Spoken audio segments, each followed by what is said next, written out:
കൂട്ടുകാരെ, ഇന്ന് മെയ് 1 ലോക തൊഴിലാളി ദിനം.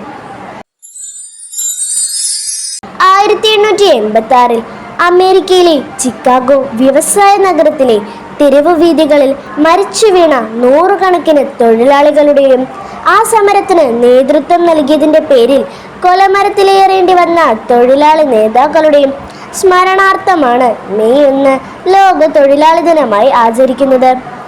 1889 മെയ് 14 ഫ്രെഡറിക് ഏംഗൽസിന്റെ നേതൃത്വത്തിൽ നടന്ന രണ്ടാം സോഷ്യലിസ്റ്റ് ഇന്റർനാഷണൽ ആണ് മെയ് 1 സാർവദേശീയ തൊഴിലാളി ദിനമായി ആചരിക്കാൻ തീരുമാനിച്ചത്. ആദ്യകാലത്ത് റഷ്യയിലും ചൈനയിലുമാണ് ഈ ദിനം വളരെ സജീവമായി ആചരിച്ചു വന്നത്. പിന്നീട് ലോകം മുഴുവൻ ഈ ദിനം ഏറ്റെടുക്കുകയായിരുന്നു. അമേരിക്കയിൽ ഈ ദിനം നിയമദിനമായാണ് ആചരിച്ചു വരുന്നത്. നന്ദി.